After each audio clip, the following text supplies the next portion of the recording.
Welcome back to the channel, everyone. I hope you're ready to tune in because I've got some truly creepy haunted Airbnb stories for you. If you like them and enjoy the video, don't forget to drop a like and hit subscribe as well, and make sure to hit the notification bell before you leave to make sure that you always stay updated when videos get released. I've also got a solo story coming out soon that I already mentioned in the community section, that being Attacked at Donner Pass, so be sure to stay tuned for that as well, either this week or next, depending on when I get the chance to finish the audio editing. As always, let me know your thoughts on the stories featured in this video down below in the comments, and if you do comment, please make sure to keep your comment respectful, not just towards me, but toward others as well. This is a safe space for everyone. Now, get ready to embrace the terror, and without further ado, here we go.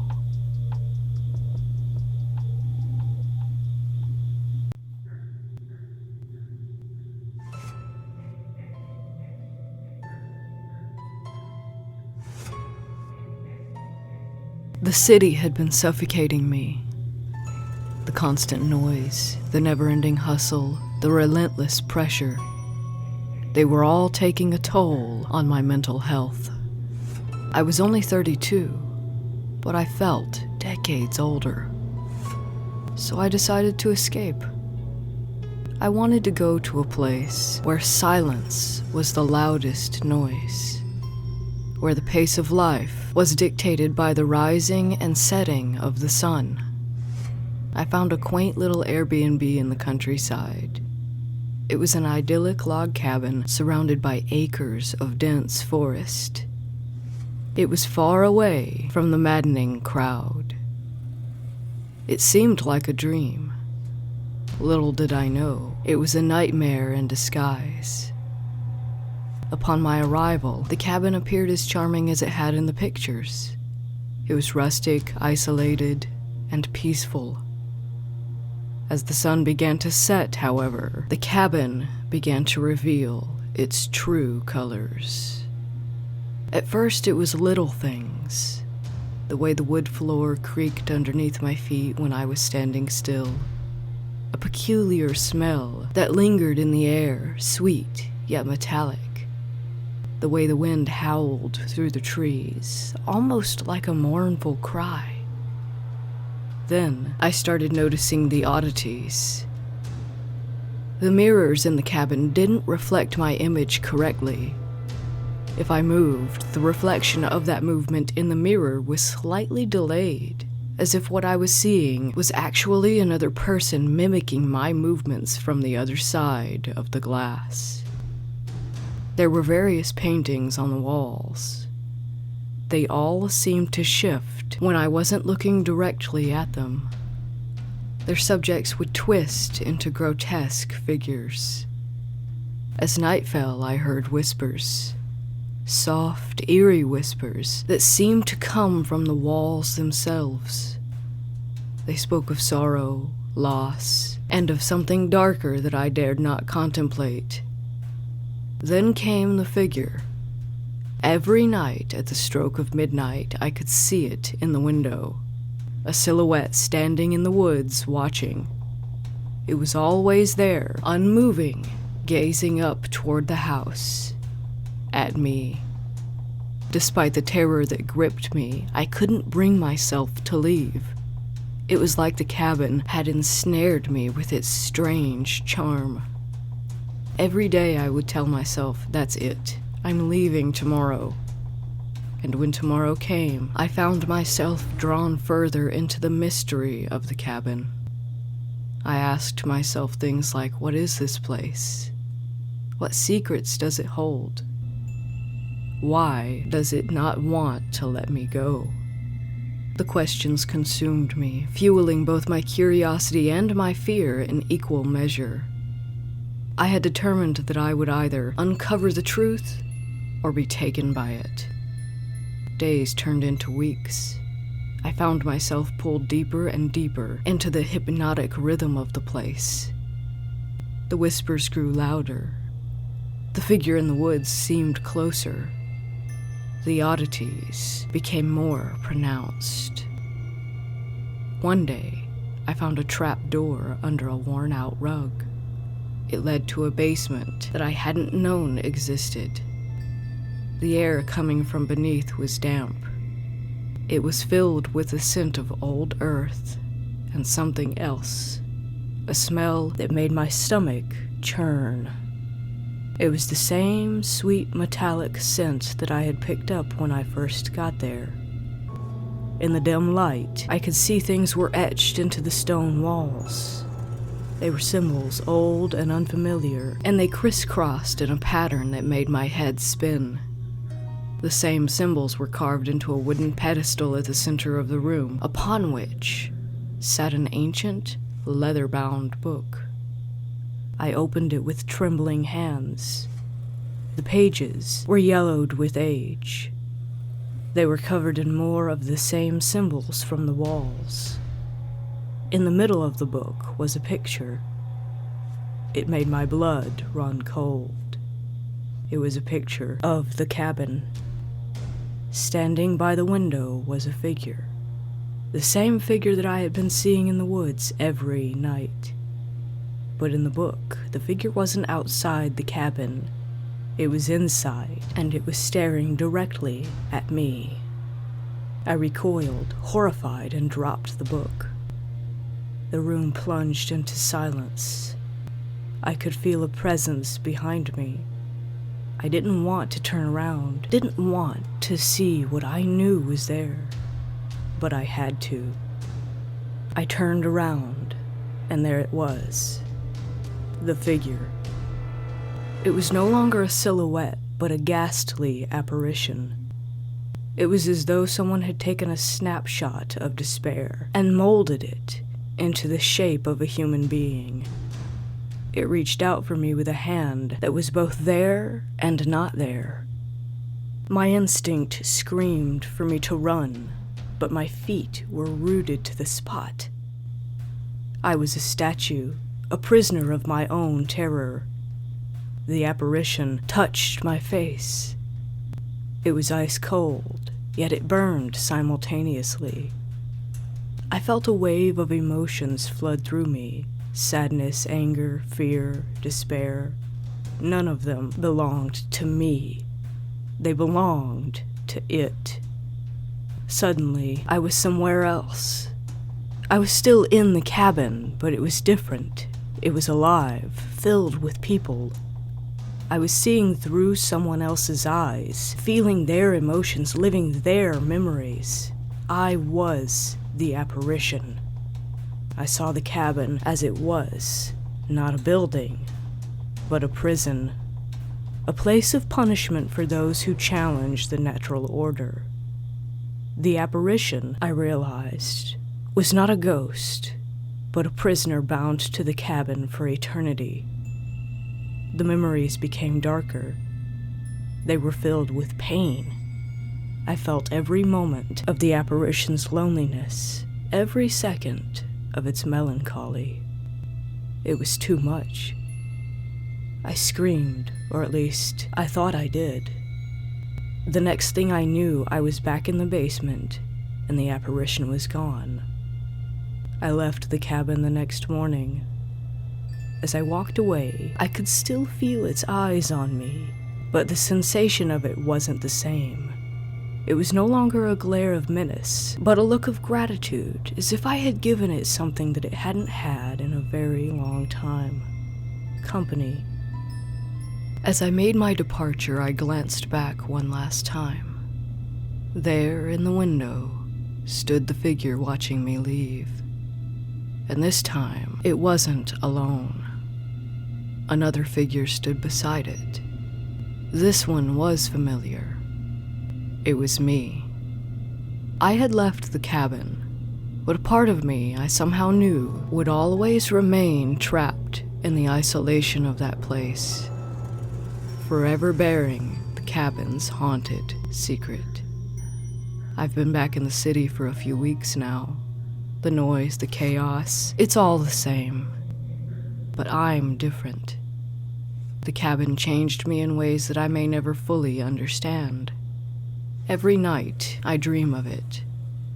I dream of the figures in the window.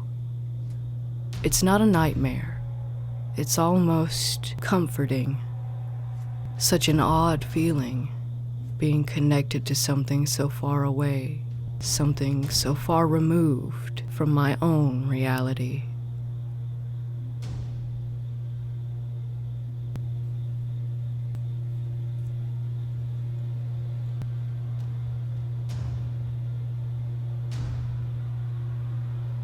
Two years ago, we were in London for New Year's Eve.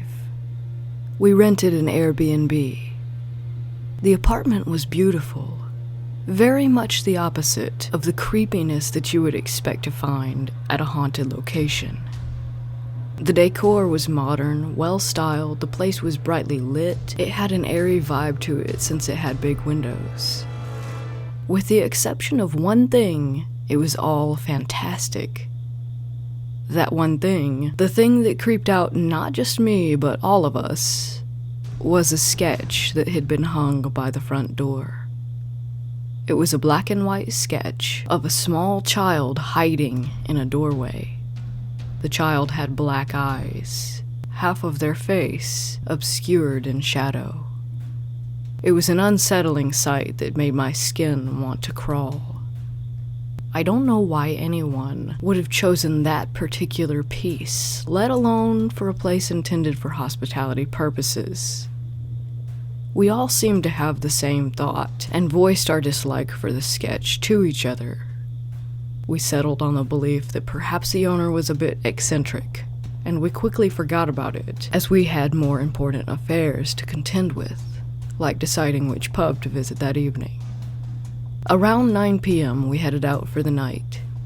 I was the one to lock up. I specifically remember closing the door, making sure all the windows were locked. Nothing was unusual. We got back to the house around 3 in the morning. We were a little tipsy, but not incoherent. My guy friend was in front of me, so I handed him the key to open the door. He struggled for about 10-20 seconds, which I mentally blamed on alcohol consumption. More time went by as he continued to struggle and fail until he lost patience and slammed his left shoulder into the door jamb a couple of times until it finally burst open. The initial scene brought a wave of confusion. The door frame had been broken off the wall completely and was hanging in mid-air. It had been yanked from the wall, attached to the now open door by the chain lock. That's when my insides went cold. He had been struggling to open the door because someone had chained it shut. We were all silent momentarily. We were in shock and baffled at the same time. There was absolutely no way the chain could have been locked from the outside. We experimented with that theory in the days to come, and can verify it to be true. And since I was the one to lock the door, I knew without a doubt that I had not touched the chain. The chain was heavy and thick. It wasn't something that could have just flipped itself up and into place with a random gust of wind. Someone, or something, had to pick it up and carefully slide it into the lock. Our initial thought was that someone had to be in the apartment. It was the only logical thing that we could think of right off the bat. My guy friend had checked everything out, however, and it didn't take long for him to announce that there was no one there. The place was on an upper floor in a glass building with windows that don't open. There was simply no way that someone could have gotten inside unless they had come through the front door, which raised another question. If someone had come into the apartment while we were out, they would have had to remove the chain to get back out again. Nothing was adding up. I remember feeling dread and panic set in. I was uneasy and I just couldn't bring myself to look at the sketch by the door again. I physically could not make eye contact with the child that it featured. We lingered by the door for a while, as if we all shared the same unspoken fear of re-entering what was supposed to be our temporary place of sanctuary. Eventually, we accepted the defeat of having nowhere else to stay and went into the living room. I was grateful. The oppressiveness of the hallway was becoming unbearable, like something sinister was watching us the whole time. That night, we collectively drank ourselves to sleep. We stayed in one room together, probably with the lights on. I say probably because I would be lying if I told you my memory of passing out was a clear one. It wasn't until after the trip was over that I expressed my feelings toward the ordeal and the sketch to the rest of my friend group. I made sure to include how I always felt something watching me from the hallway by the door. It turned out that they all felt the same way, and half of them didn't believe in the paranormal, or they didn't before. I think their minds changed after that experience. I went so far as to email the landlord, but he dismissed the notion in a roundabout way. After which, I indirectly accused him of leaving a way for someone to have gotten into the apartment while we were gone, which he, of course, assured me was not the case.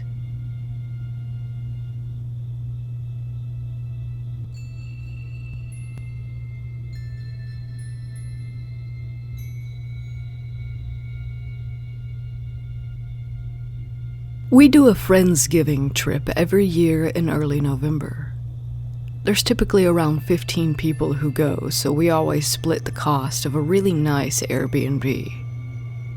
On this particular occasion, we arrived on Friday night, moved in all of our stuff, and proceeded to go out and have a good time. The next day was great. We had a ton of fun playing group games, drinking. Last night was the final night of our stay.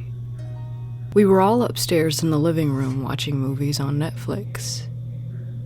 I decided I wanted to step outside to partake of the devil's lettuce, as it were, and so I went downstairs. I grabbed my equipment, did my thing, then came back inside and locked the door behind me.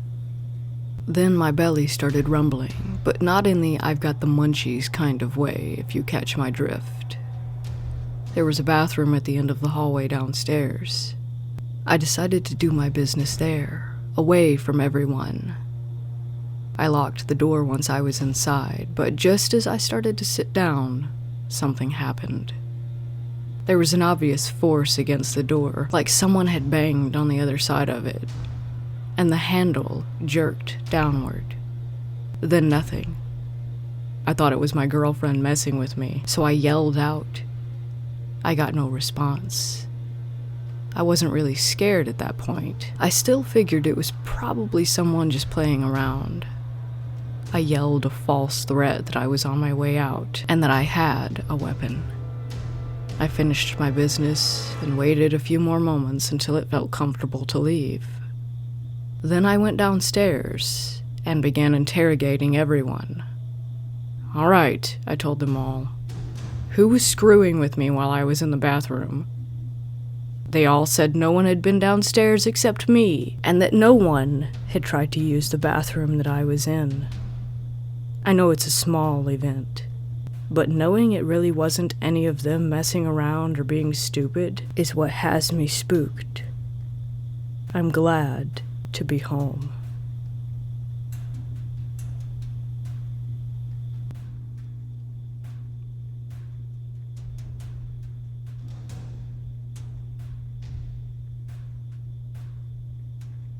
I'm a fairly skeptical person when it comes to the paranormal, albeit having a vested interest in tales and evidence. I'm the kind of person who browses ghost hunter videos on YouTube, pores through subreddits for stories that show signs of truth. I've visited various haunted locations in the US. Part of me has always wanted to believe, while at the same time being terrified at the prospect of actually witnessing something. I had wanted to plan a surprise party/getaway for my girlfriend's 30th birthday. She had mentioned wanting to go and hit the slopes. I organized everything months ahead of time, and had also invited some of her closest friends to join us. I ended up renting an Airbnb cabin that had enough rooms to house 5 couples, 10 people in total. It had a basement level with 2 beds, a room on the first floor, and 3 rooms on the second floor. It was in Tahoe, California. There were a lot of other cabins in the area as well. Nothing was peculiar about it, and there were other people staying around. Of course, my girlfriend and I took the main bedroom, and right across the hall from us was another couple. Then there was my girlfriend's cousin by herself in the third room next door. It was full up on the second floor. The middle floor had a lively community area with games, a fireplace, and a foosball table. Those details might seem irrelevant, but I promise they'll come to be important later in the story. The first night was one of making merry, drinking, playing games. To celebrate, we had decorated the cabin's cozy living area and blown up balloons that were loosely strewn around. It was an overall uneventful night, paranormally speaking, with the exception of the balloons popping at random intervals toward the end of the night as festivities were winding down. Someone suggested that they were being drawn toward the heater vents, and that the vents were causing them to pop. I was dismissive of this because it seemed to me that if that were the case, the balloons would be congregated in areas near the vents, but they weren't. I didn't want to argue with anyone or suggest anything inexplicable at that point, so I just said nothing to anyone. I just quietly took note. After we all retired for the night and the lights were off, we could still hear the balloons popping. It was loud enough to reverberate through the whole house and continued until sometime between 2 and 3 a.m. The next day, there were still plenty of them strewn around. Fast forward to night 2, after we returned to the cabin from snow activities. We prepped for another night of casual partying. After a full day's worth of skiing, we were tired a bit earlier than the previous night, so we decided to retire around 11:30. It was cold, and I decided to go downstairs and turn the thermostat up. Our friends across the hall had their door slightly ajar. Lights were on, and the bathroom was in use. As I'm making my way down the dark stairwell, I hear the floorboards behind me creak. I figured it was my friend coming out to get a cup of water from the kitchen. I walked across the living room and stopped at the thermostat. The lights in there were still off at that point. The creaks continued. Then I heard them stop a few feet behind me near the kitchen doorway. The kitchen lights never came on, and I heard nothing else. I felt like the friend I previously mentioned was standing behind me, watching me. "What's up, dude?" I said. "Need something?" I turned around. Nobody was there. I'd only ever read about the feeling of being watched. It is every bit the dreadful realization I've seen it described to be. I was taken aback. But once again, skeptical me simply took note and said nothing to anyone. I went back upstairs. About 30 minutes passed. It was still cold. By then, everyone else was asleep. I got back up and turned on the hallway light. With the stairwell and downstairs entryway illuminated, I made my way back downstairs. Once again, I stopped at the thermostat. There were no creaking noises aside from my own steps this time. I turned up the thermostat just a couple notches. As I was doing so, I was recollecting the oddness of hearing creaking the first time, when a noise broke my train of thought. The sound was that of the ball from the foosball table a few feet away near the fireplace, audibly rolling across the floor until it hit the baseboard on the opposite wall. I froze, suddenly petrified. No one was around, and I was certainly too far away to have touched the thing. I hastily retreated back upstairs and went back to bed, not knowing at all how to mentally process the increasingly evident occurrences. I eventually coaxed myself back to sleep under the belief that nothing was definitive enough for me to be conclusively sure of anything. Once again, I didn't wake anyone up about these experiences. The next morning, as we were getting ready to drive back home, my girlfriend's friends brought up the balloons again. I took that as an opening to discuss what had happened to me. Her friend's face went pale. Her expression was serious. She told us that the previous night she was wide awake when she noticed a black shadow figure standing at the foot of her bed. She stated that she went into panic mode after blinking and realizing that the figure wasn't a dream or some kind of hallucination. She shook her boyfriend awake, who, by the way, also happens to have been the person I thought had been following me earlier in the night. She said in the time it took her to rouse him, the thing, whatever it was, had vanished. I know I was wide-eyed as she portrayed her experience to the rest of the group. My girlfriend's cousin, who had stayed in the room next to us, mentioned that she had heard what sounded like breathing in her room, but had dismissed it as naturally occurring until hearing our experiences. These events could always have rational explanations, but it's difficult for me to deny that something was present and clearly amiss. The universe has certainly made me more of a believer.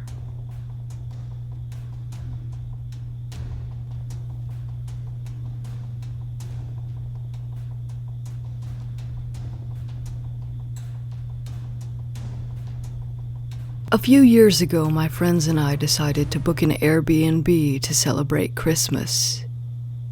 We ended up finding one for a good price, but it was in an isolated area. What we also didn't know at the time was that it was right across the road from a graveyard. We arrived after a long drive, unpacked our things, and decided to explore the area. There were a couple of houses down the street, but other than that, we were alone. The surrounding area was empty, or so we could see. There was a huge field around the house, its grass tall, dry, dead. We noticed a graveyard across the street, but we didn't go explore it.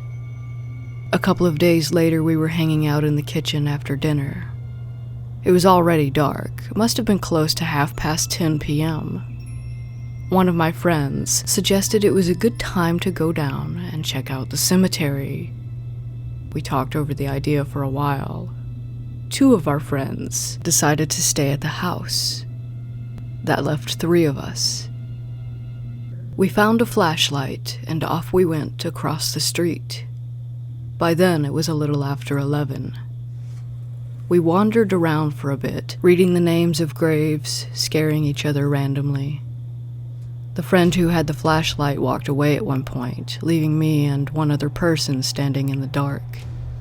She got spooked by something and ran toward the beam of the flashlight, but she tripped over a headstone, stumbled, then while trying to regain her balance, tripped over the same headstone again. She came away from it all right, thankfully, didn't hurt herself. Nothing creepy happened while we were there, and we returned back to the Airbnb slightly disappointed. After that, we called it a night, and we all turned in. I was sharing a bed with the girl who had tripped on the grave. At 2 a.m, she woke me up, shaking me aggressively. She told me that she had heard knocking on the window beside the bed. We were silent for a minute or two, but heard nothing.